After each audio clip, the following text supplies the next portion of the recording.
Hello दोस्तों, नमस्कार। स्वागत है आप सभी का अपने नए YouTube channel collection of maths पर। तो दोस्तों, आज के हम इस वीडियो में बिहार बोर्ड क्लास 10th का इम्पोर्टेंट मैथ का सलूशन करेंगे, जिसमें आप सभी को बिहार बोर्ड के द्वारा 2020 के द्वितीय पाली में पूछे गए सभी ऑब्जेक्टिव प्रश्न यानी MCQ टाइप के प्रश्नों को हम लोग हल करेंगे।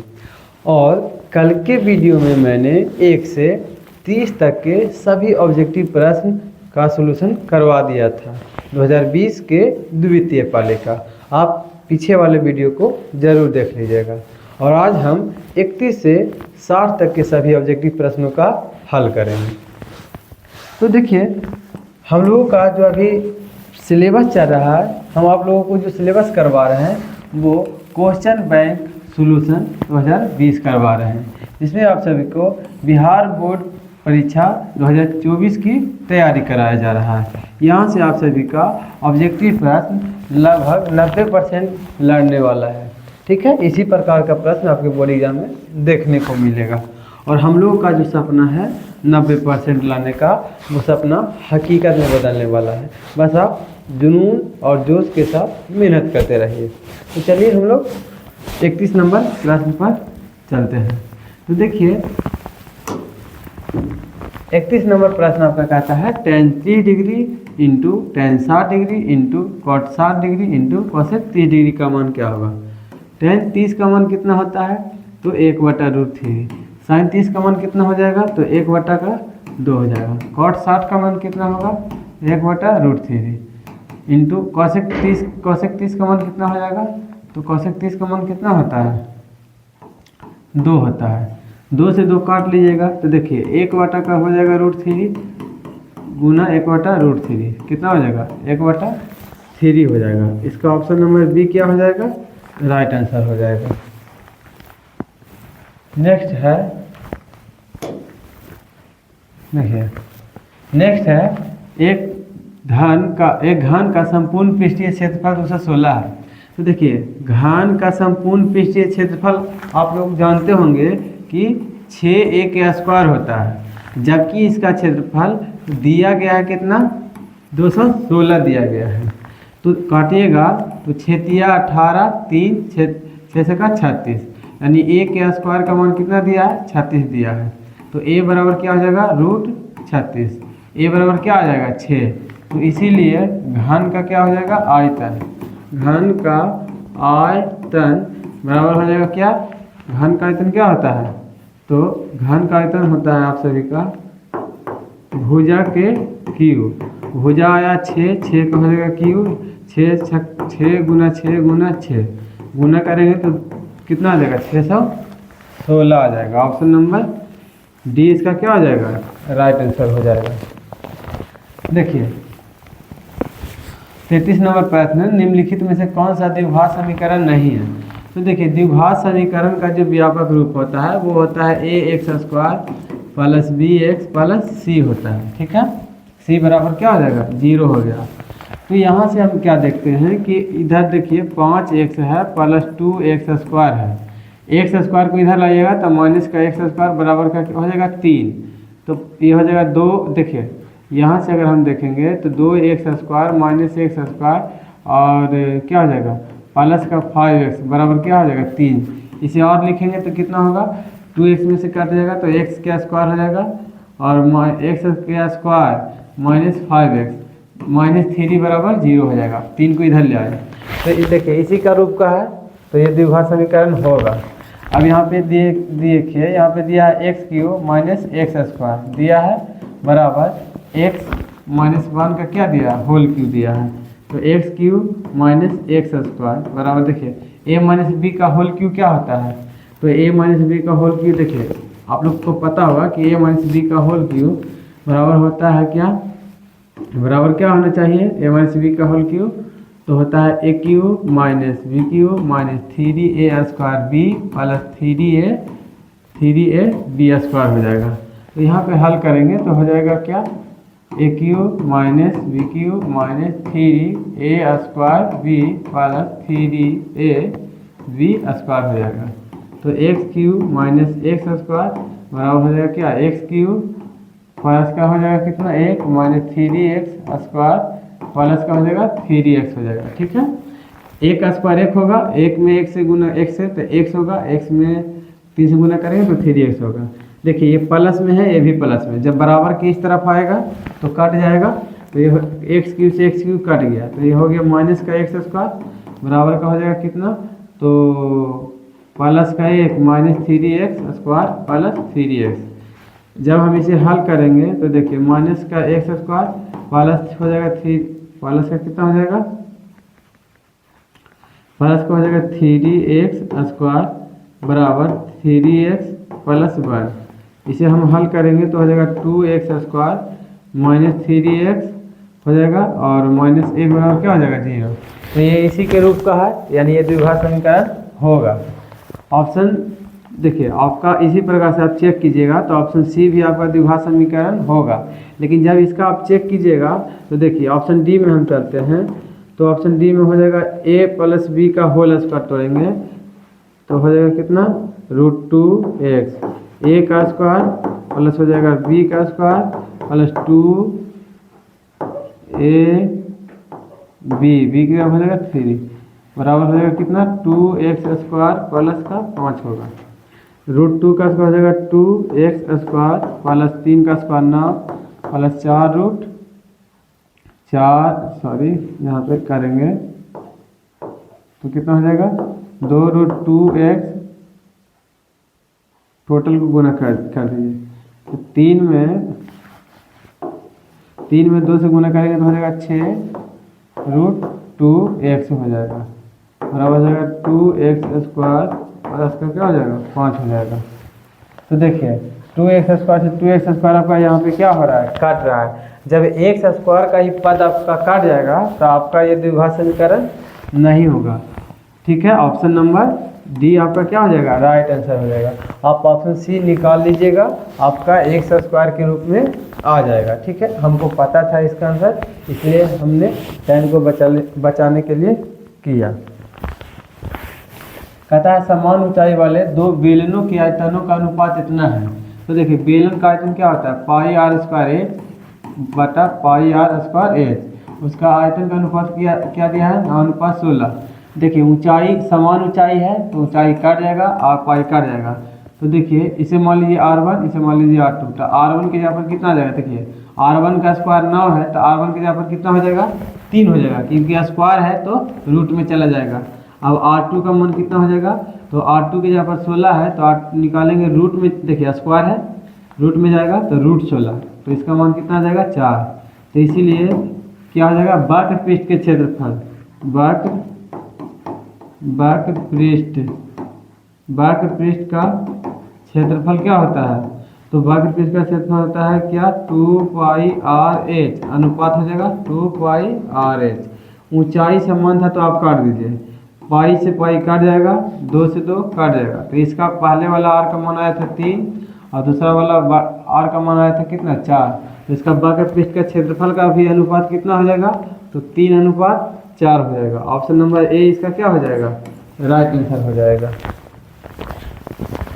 कहता है कि यदि बिंदु P बिंदु A और B से में शामिल होने वाले रेखाखंड AB, A हो गया और B हो गया, A का निर्देशांक कितना दिया है 6,5 दिया है, B का निर्देशांक कितना दिया है 4,y दिया है। यदि बिंदु P जो है ये P कितना है 5,6 बिंदु इतना और इतना में शामिल होने वाले रेखाखंड AB का क्या है, मध्य बिंदु है। तो मध्य बिंदु होने के कारण दोनों क्या हो जाएगा, बराबर हो जाएगा। तो हमें पूछा है y का मान। तो देखिए मध्य बिंदु के लिए हम लोग जानते हैं मध्य बिंदु के लिए क्या होता है, तो मध्य बिंदु के लिए यदि हमें y का मान निकालना होता तो हम लोग क्या करते हैं, y1 प्लस y2 बटा 2 बटा क्या करते थे 2 करते थे। जबकि y देखिए इसके लिए ना निकालते थे ये फॉर्मूला, लेकिन हमें y का मान क्या है ऑलरेडी पता है, तो y का मान रख देंगे 6, y1 आपका हो जाएगा 5 प्लस y2 आपका हो जाएगा y बटा 2 हो जाएगा। गुना करेंगे तो हो जाएगा 6 दूना के 12 प्लस 5 प्लस y हो जाएगा अब यहाँ से हल करेंगे तो कितना हो जाएगा, 12 - 5 बराबर वाई। तो 7 बराबर क्या आ जाएगा, वाई। तो वाई का मान कौन सा हो जाएगा, ऑप्शन नंबर बी 7 हो जाएगा। कहता है 8 सेंटीमीटर त्रिज्या वाले वृत्त के अंतः वर्ग का क्षेत्रफल। देखिए ये वृत्त हो गया और 8 सेंटीमीटर त्रिज्या है। तो ऐसे कीजिए, देखिए इस प्रकार से इसमें क्या बनने वाला है, इस प्रकार से 1 मिनट देखिए,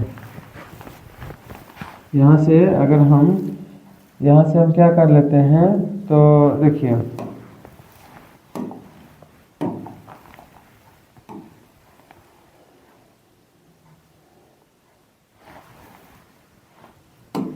इसमें हम क्या करते हैं, एक वर्ग बना लेते हैं। यहाँ तक आएगा, ठीक है। एक वर्ग की चारों भुजा क्या होता है, बराबर होता है। तो 8 सेंटीमीटर त्रिज्या। तो सबसे पहले हम क्या करेंगे कि इसका विकर्ण लेंगे। तो देखिए वर्ग के लिए किसका काम कर रहा है, विकर्ण का काम कर रहा है, ठीक है। और ये वृत्त के लिए ये व्यास का काम कर रहा है। तो देखिए आर का मान आपका दिया है 8, तो व्यास कितना हो जाएगा 2r, यानी 2 गुना आर यानी 8, यानी व्यास कितना हो जाएगा 16 सेंटीमीटर हो जाएगा। तो देखिए ये जो आएगा टोटल वो कितना आ जाएगा 16 सेंटीमीटर। लेकिन हमको वर्ग के दृष्टि से देखें तो ये 16 जो सेंटीमीटर आया, वृत्त का व्यास वो वर्ग का क्या है, विकर्ण है। तो लिखेंगे चूंकि वर्ग का विकर्ण बराबर कितना दिया है, 16 दिया है, लिख सकते हैं। तो वर्ग का विकर्ण होता क्या है, तो √2 गुना भुजा होता है बराबर 16। तो a बराबर कितना हो जाएगा 16/√2 हो जाएगा। तो इसीलिए वर्ग का क्या हो जाएगा, वर्ग का क्षेत्रफल बराबर हो जाएगा भुजा का स्क्वायर हो जाता है, भुजा का स्क्वायर। तो भुजा यहाँ पे कितना आया है 16√2, स्क्वायर है तो स्क्वायर लगा दीजिए।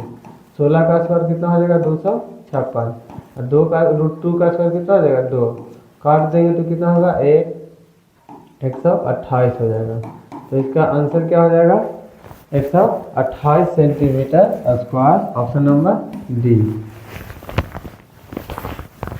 कहता है त्रिभुज ए बी सी तथा डी ई एफ में, जैसे देखिए ये त्रिभुज हो गया आपका ए बी सी हो गया, और ये त्रिभुज आपका क्या हो गया डी ई एफ दे दिया है।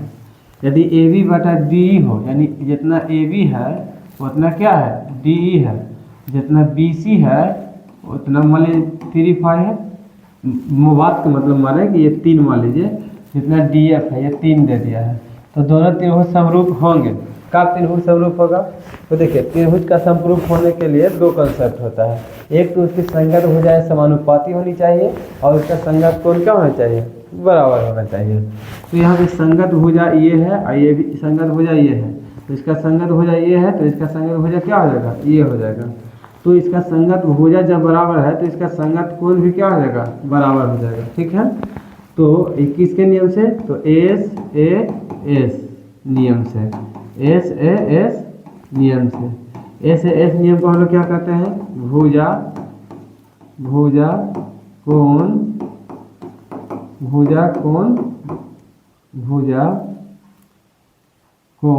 क्या हो जाएगा, भुजा कोण भुजा के नियम से।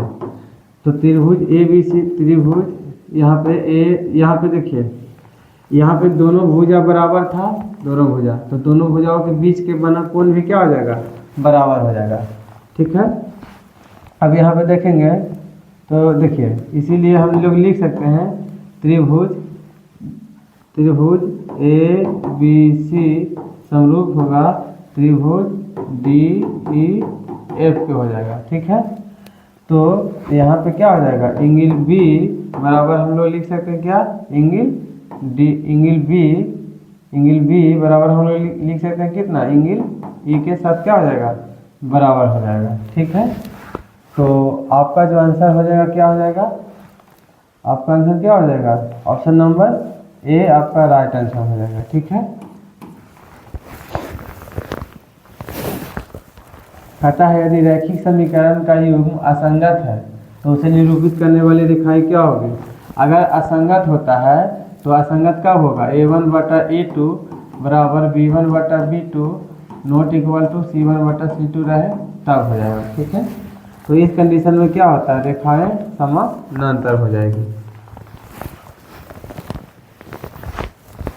कहता है दो संख्याओं का गुणनफल, कोई दो संख्या ले लीजिए यानी a गुना b, और दो संख्या का गुणनफल कितना है 8670 है।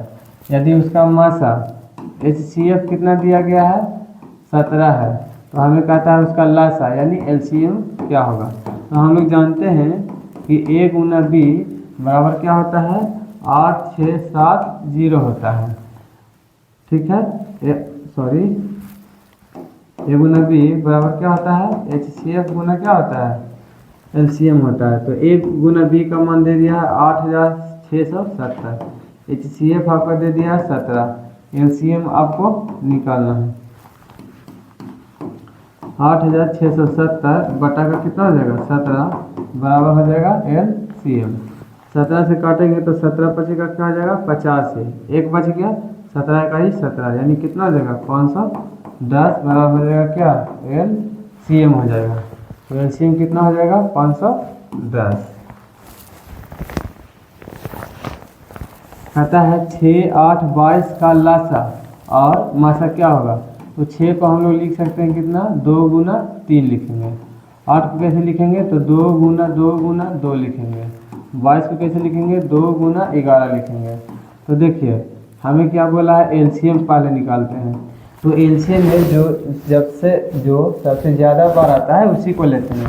तो यहाँ 2 एक बार है, यहाँ 2 3 बार है, यहाँ 2 एक बार है। तो 2 कितना बार लेंगे हम लोग 3 बार लेंगे। तो और देखिए 3 एक बार है तो 3 ले लेंगे, 11 एक बार है तो 11 ले लेंगे। यदि कहीं भी 11 2 बार आता तो ये ना लेकर के हम 11 2 बार लेते हैं। तो हो जाएगा कितना गुना कीजिएगा तो देखिए गुना नहीं कीजिए 2 देखिए 2 गुना 2 2 गुना 4 4 गुना 8 ये हो जाएगा कितना 33। अब मासा कितना हो जाएगा HCF, तो मासा हो जाएगा कितना, तो तीनों में क्या मिला कॉमन 2 मिला तो मासा हो जाएगा 2। तो इसीलिए हमें बोला है LCM अनुपात HCF। तो 8 गुना कितना हो जाएगा 33 अनुपात 2, 2 से काटेंगे तो कितना हो जाएगा 4 गुना 4 तिया 12 के 2 बाकी 1 4 तिया 12 1 13 अनुपात 1 132 अनुपात 1 इसका क्या हो जाएगा राइट आंसर हो जाएगा ऑप्शन नंबर ए। कहता है cot 90 डिग्री माइनस ए का मान क्या होगा। तो ये तो आपका कॉन्सेप्ट है, cot 90 डिग्री माइनस ए बराबर क्या होगा tan ए हो जाएगा। ठीक है, √3 क्या है। तो देखिए √3 का मान पूरा नहीं निकलता है। जब पूरा मान नहीं निकाला है तो जिसके कारण ये क्या हो जाएगा अपरिमेय संख्या हो जाएगा। तो ऑप्शन नंबर सी इसका क्या हो जाएगा राइट आंसर हो जाएगा। कहता है cosec थीटा बराबर √10 तो हो तो sec थीटा का मान क्या होगा। तो देखिए cosec थीटा बराबर हम लोग दे दिया है हमको √10, हम लोग बटा में जानते हैं कि 1 होता है। ठीक है, देखिए cosec थीटा बराबर क्या होता है तो कारण बटा का क्या हो जाता है लंब हो जाता है। तो लंब आपका हो जाएगा 1 और कारण आपका हो जाएगा कितना हो जाएगा 10 हो जाएगा। तो इसीलिए हम लोग क्या निकालेंगे आधार निकालेंगे। तो आधार बराबर फार्मूला क्या होता है तो रूट अंडर क्या हो जाएगा कारण का स्क्वायर माइनस क्या हो जाएगा लंब का स्क्वायर हो जाएगा। तो कारण कितना हो गया √10 का स्क्वायर हो जाएगा माइनस लंब कितना हो गया 1 का स्क्वायर हो गया। तो √10 का स्क्वायर कितना हो जाएगा 10 माइनस 1 √9 होगा और √9 का मान कितना निकलेगा 3। तो इसीलिए sec थीटा वाला फार्मूला क्या होता है कारण बटा आधार होता है। तो कारण आपका हो जाएगा कितना √10, आधार कितना आ गया 3। तो √10 बटा 3 इसका क्या आंसर क्या होगा answer option number B right answer हो जाएगा। कहता है बिंदु R x1, y1 और S x2, y2 को मिलाने वाले रेखाखंड के मध्य बिंदु का नियामक क्या होगा। तो देखिए मध्य बिंदु का नियामक क्या होता है, तो x1 प्लस x2 बटा 2 कॉमा y1 प्लस y2 बटा 2, यही आपका क्या हो जाएगा, राइट आंसर हो जाएगा। ठीक है, मध्य बिंदु का नियम क्या होता है, x1 प्लस x2 बटा 2 बराबर कॉमा y1 प्लस y2 बटा 2 होता है। ठीक है, इसे आप याद रखिएगा। कहता है दो भिन्न त्रिज्याओं वाले, जैसे ये हमने एक त्रिज्या मान लिया, इसका त्रिज्या क्या है, r है। एक बड़ा वृत्त मान लिया, इसका त्रिज्या क्या है, बड़ा वाला r है। तो दोनों वृत्त हमेशा क्या होता है, समरूप होता है, दोनों एक दूसरे का क्या होगा, समरूप हो जाएगा। कहता है 5005 के कितने अभाज्य गुणनखंड हैं, तो देखिए 5005 को हम लोग कितना से लगा देंगे, 5 से लगा देंगे, तो 1 0 0 1 हो जाएगा। फिर आप लगा दीजिए कितना से, 7 से, तो 7 इकाई 7 3 0, 7 चौके 28 2 1, 7 के 21, फिर 7 से लगाइएगा, 7 दूनी 14 हो जाएगा, नहीं लगेगा। ठीक है, इसे हम बढ़िया से दे देते हैं, 7 इकाई 7 3 बच गया, 0 30 बन गया, 7 चौके 28, तो बच गया कितना 2, 7 के 21। तो देखिए आप यहाँ से क्या कीजिए, जो 7 से न लगा के, 7 से न लगा के क्या कीजिए, इसको 11 से लगा लीजिए। तो जब आप 11 से लगाइएगा तो हो जाएगा 11 तिया, सॉरी 1 मतलब लगाइएगा तो 11 हो गया, 3 बचा तो 33 बन गया, तो 11 तिया 33। तो देखिए इतना का अभाज्य गुणनखंड मतलब 5005 किसको किसको से काटता है, तो 1 संख्या 2 संख्या 3 संख्या 4 संख्या, तो इसका अभाज्य गुणनखंड कितना हो जाएगा, 4 हो जाएगा। 5005 को 4 संख्याएं क्या कर सकती है, काट सकती है, इसीलिए इसका अभाज्य गुणनखंड कितना हो जाएगा, 4 हो जाएगा।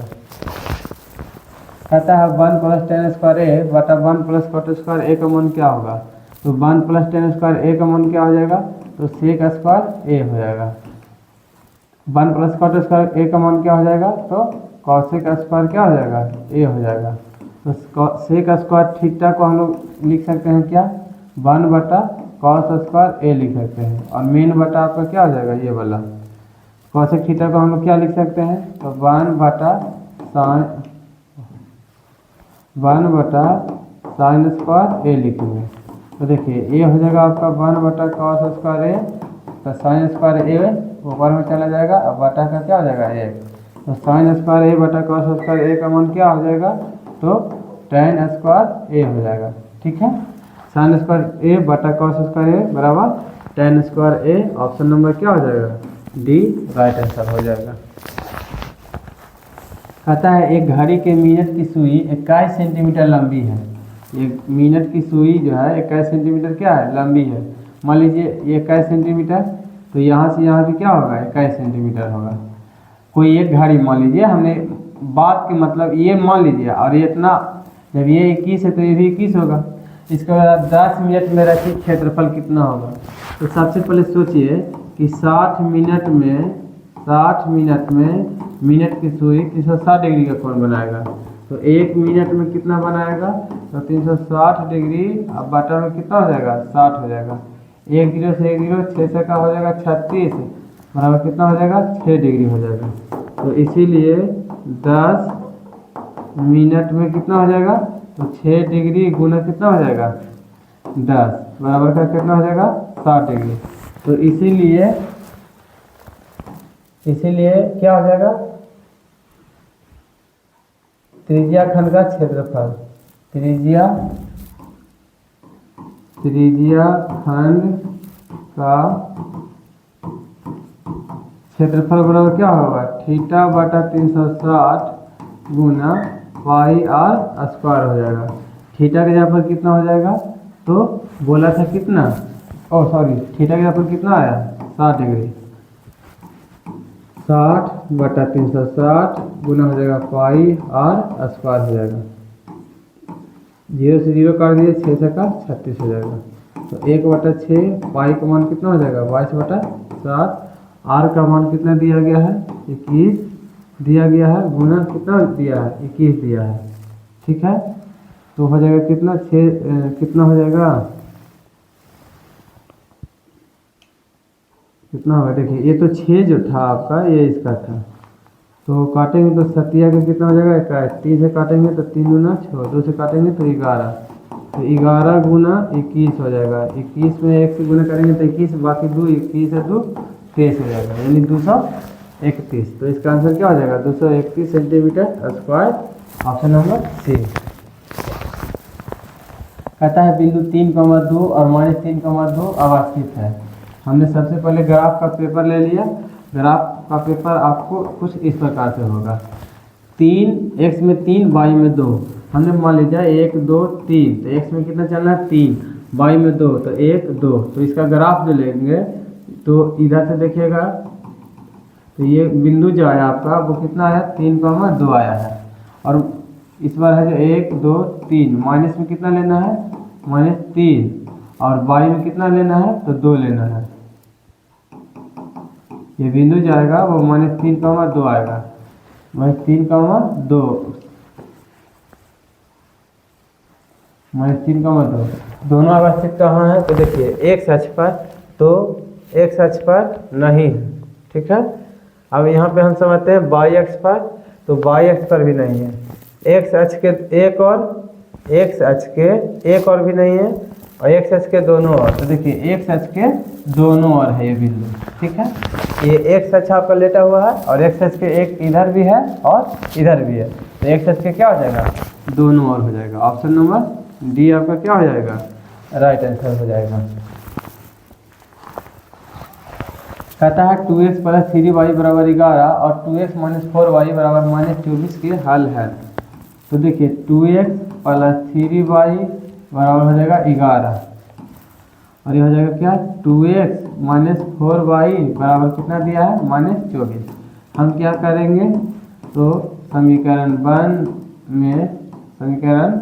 वन में से ऐसे कीजिए, समीकरण 1 -2 करने पर, तो समीकरण 1 कितना हो जाएगा तो 2x + 3y = 11, आपका ये हो जाएगा 2x - 4y बराबर कितना हो जाएगा -24। माइनस किए हैं तो माइनस किए हैं तो चिन्ह क्या हो जाएगा चेंज हो जाएगा, तो ये आपका कट जाएगा, प्लस का 4y प्लस का 3y प्लस का कितना हो जाएगा 7y बराबर कितना हो जाएगा, जोड़ेंगे तो 35 हो जाएगा। 7 से काट लीजिए, 7 बचे 35, y का मान कितना आ गया 5। अब हम क्या करेंगे y का मान समीकरण 1 में, y का मान समीकरण 1 में रखने पर, ठीक है। तो y का मान समीकरण 1 में रखेंगे तो ये हो जाएगा 2x + 3y = 11, 2x + 3 गुना y की जगह पर कितना आया है 5 = 11 हो जाएगा, तो 2x प्लस कितना हो जाएगा 15 = 11, तो 2x बराबर हो जाएगा 11 - 15, 2x बराबर हो जाएगा कितना -4, 2 दूना के 4, तो x बराबर कितना आ गया -2, तो x का मान हो जाएगा -2 और y का मान हो जाएगा 5 प्लस में, तो ऑप्शन नंबर डी इसका क्या हो जाएगा राइट आंसर हो जाएगा।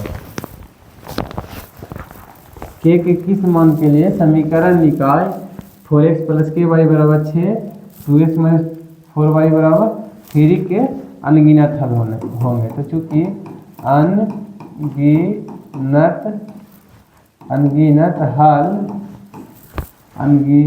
हल होने के लिए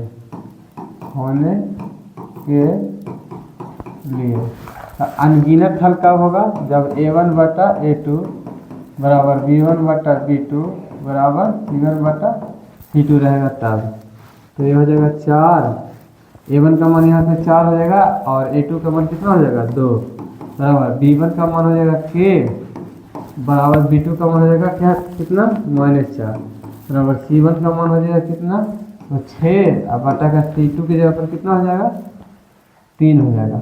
आप देखिए तीनों आपस में बराबर है तो आप कोई भी ले सकते हैं, तो हम दोनों को ले लेते हैं 4/2 बराबर क्या आ जाएगा k/-4, आप ये दोनों को भी ले लीजिएगा आंसर सेम ही आएगा।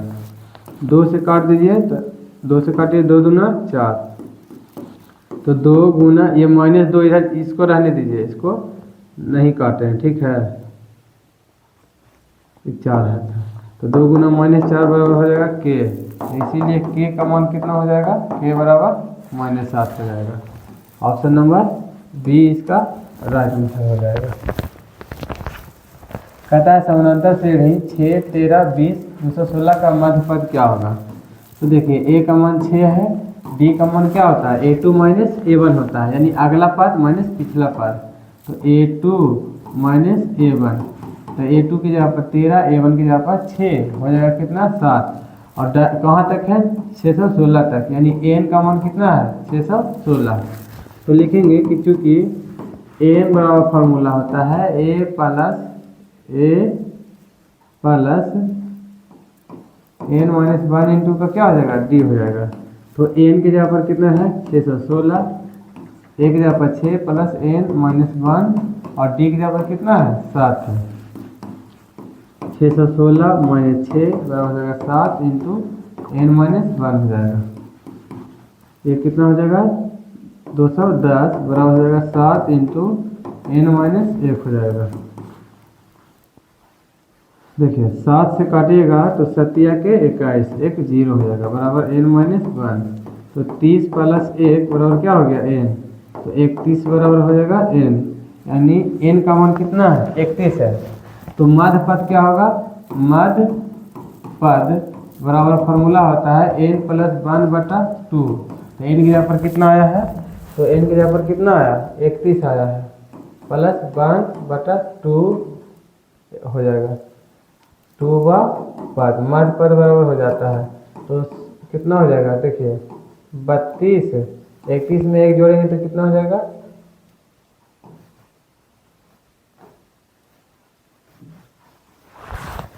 तो देखिएगा यहाँ पर हो जाएगा कितना, 32/2 पद हो जाएगा। काटेंगे तो कितना हो जाएगा, 16 हमारा पद आपका क्या हो जाएगा, मध्य पद हो जाएगा। तो इसीलिए a 16 निकालेंगे तो हो जाएगा a प्लस कितना हो जाएगा, 15d हो जाएगा। एक जहाँ पर कितना था आपका, तो देखिए यहाँ पे 6 था, प्लस 15 और d की जगह पर कितना है, तो d की जगह पर आपका कितना है, 7 है। तो देखिए 6 हो गया, 15 7 75 से 105 जोड़ेंगे तो कितना हो जाएगा, 111 हो जाएगा। ये मध्य पद बराबर होता है n + 1/2 होता है, याद रखिएगा। तो आपका आंसर क्या हो जाएगा, ऑप्शन नंबर सी 111। कहता है बिंदु 6, -5 का भुज होगा, ठीक है। तो भुज है तो किसको, देखिए इसको हम लोग क्या कहते हैं, भुज कहते हैं। ये बाद वाला बाई अक्ष को क्या कहते हैं, कोटि कहते हैं।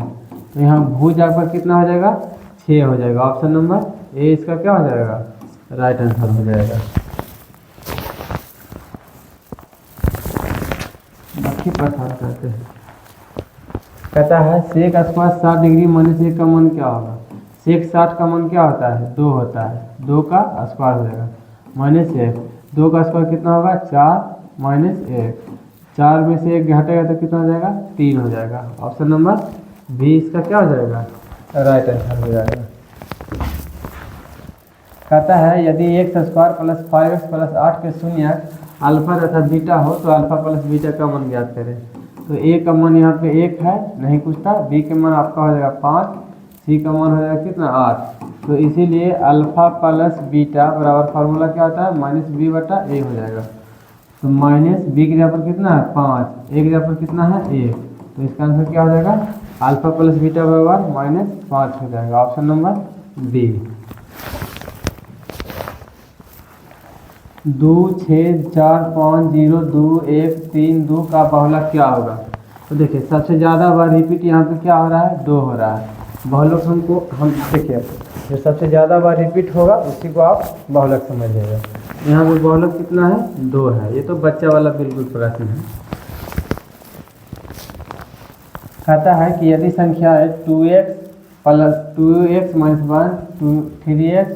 + 2 6x - 1 समानांतर श्रेणी में हो, ठीक है। यहाँ पे समानांतर श्रेणी में हो तो x का मान क्या होगा।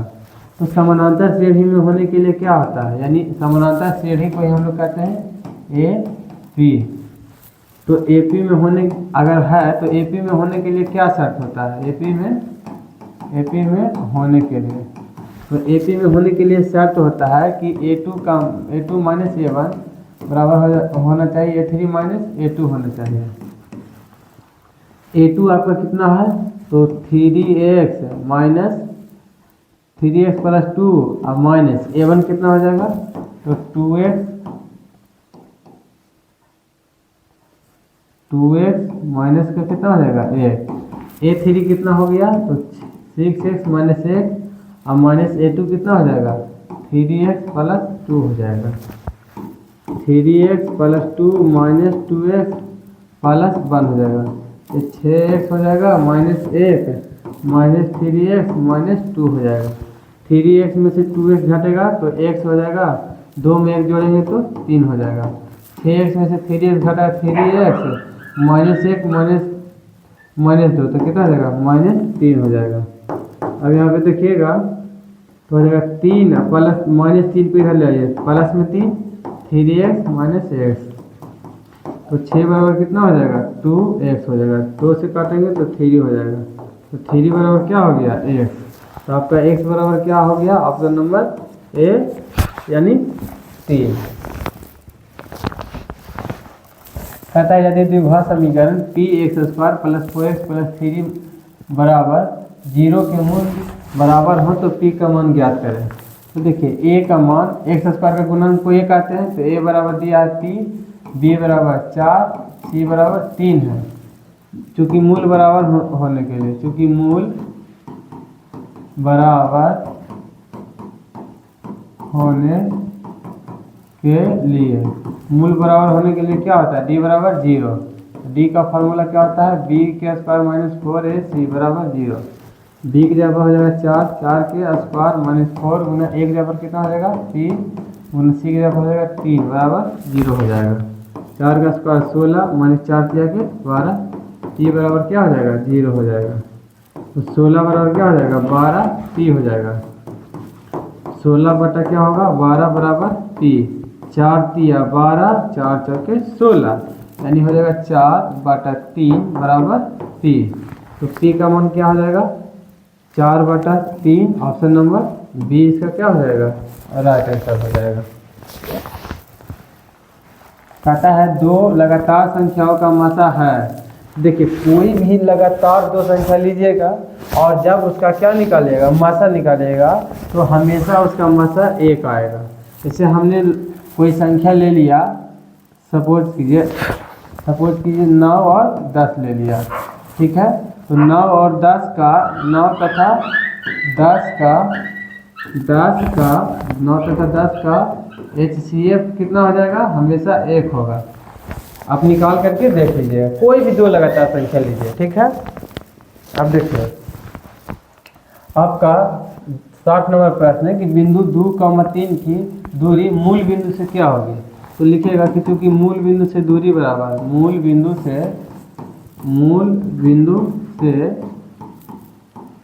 दूरी बराबर क्या होता है? √x का स्क्वायर होता है प्लस y का स्क्वायर होता है। तो देखिए शुरू वाला मान आपका x को बतलाता है, बाद वाला मान आपको y को बतलाएगा। तो ये हो जाएगा 2 के स्क्वायर प्लस कितना हो जाएगा? 3 के स्क्वायर हो जाएगा। तो यहाँ पर लेंगे तो 2 का स्क्वायर 4, 3 का स्क्वायर 9, जोड़ेंगे तो कितना हो जाएगा? 9 4 13। तो रूट क्या हो जाएगा? √13 हो जाएगा, 13 इकाई हो जाएगा, ठीक है? तो आज का वीडियो यहीं पे समाप्त होता है। यदि वीडियो अच्छा लगा होगा तो लाइक करें एंड सब्सक्राइब करें और इसे अपने दोस्तों के पास भी शेयर करने का प्रयास करें, ताकि हमें वीडियो इस प्रकार का कंटेंट बनाने का और भी कुछ ऊर्जा प्रदान हो। तो दोस्तों यदि कहीं पे आपको समझने में दिक्कत हुआ होगा तो प्लीज़ आप हमारे इस नंबर पे व्हाट्सएप कीजिए, आपको हम फिर से समझाने का प्रयास करेंगे। आपके पास कोई अन्य डाउट होगा मैथ का, उसको भी हमारे इस व्हाट्सएप पर भेज सकते हैं। तो उम्मीद करता हूँ कि आपको यह क्लास मिला जुला करके ठीक लगा होगा। तो फिर मिलेंगे हम अगले वीडियो में। Thank you. जय हिंद, जय भारत।